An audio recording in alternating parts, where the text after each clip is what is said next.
Have you ever noticed how people will do almost anything to avoid an uncomfortable truth? We chase distractions. We bury ourselves in routine.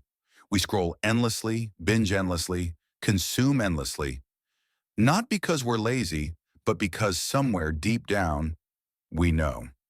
We know that if we stop for even a second, the silence will speak, and what it has to say might just shatter everything. This isn't new. It isn't modern. It's human. Throughout history, truth seekers, philosophers, mystics, thinkers have always walked a lonely road, not because they chose to be outsiders, but because most people don't want to follow them where they're going. The question is, why? Why does society resist truth? Why do we reject those who speak it? And what happens when you choose to seek truth anyway? Let's explore. Part 1, the unbearable weight of truth. To most people, the truth is not liberating, it's heavy. Think about the last time you learned something that fundamentally shifted your worldview. It might have been thrilling, but it probably also hurt. Maybe it made you question your identity, your relationships, even your place in the world. Truth isn't always beautiful. Often it's brutal, raw, inconvenient. This is why most people, as French philosopher Blaise Pascal once said, cannot sit quietly in a room alone. Solitude invites reflection, and reflection opens the door to truths we've been avoiding. It's easier to stay busy than to face reality. This avoidance is baked into our psychology. Our brains are designed not for truth, but for survival. And survival, for most of human history, depended on harmony, on going along with the group, even if the group was wrong. So when someone begins asking deep, difficult questions about morality, mortality, meaning, they disrupt that harmony. They become a threat, not in the physical sense, but in the existential one. Part 2, Truth as a Social Threat. Imagine a tribe 10,000 years ago.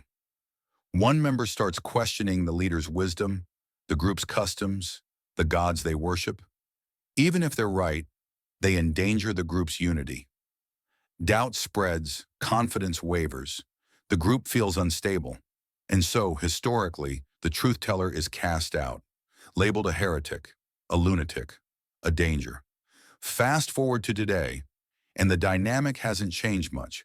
The stakes are different, but the instincts are the same. Say something that challenges the mainstream narrative, and you'll find yourself alone pretty quickly. In a world that thrives on echo chambers, truth becomes disruptive. It doesn't blend in, it cuts through.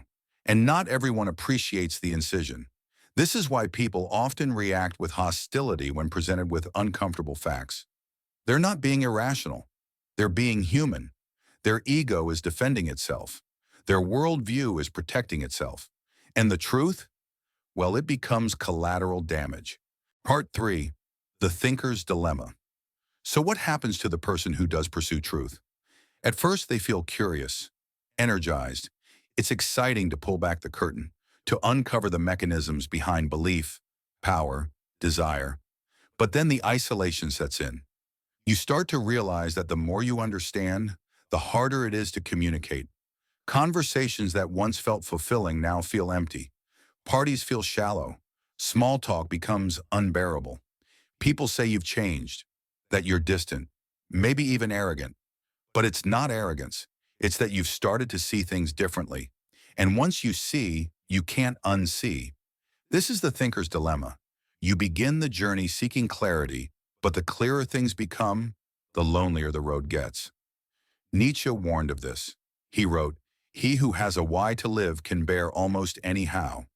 But he also warned that most people aren't looking for a why.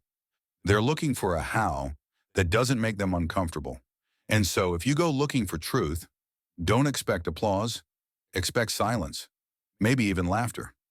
But go anyway. Part 4, the layers of avoidance.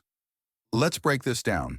There are 3 layers to truth avoidance, and understanding them can help you navigate a world that often resists depth. 1. Personal avoidance. This is where most of us start. We lie to ourselves. We say, "I'm fine," when we're falling apart. We say, "It doesn't bother me," when it absolutely does. These lies keep us functioning, but at a cost. They distance us from authenticity. 2. Social avoidance. Here's where it gets tricky. Even if you're ready to face your truth, the people around you might not be. You'll notice resistance, not just in what they say, but in what they don't say. The long silences, the awkward laughs, the subtle shifts when you bring up a topic that's too real. 3.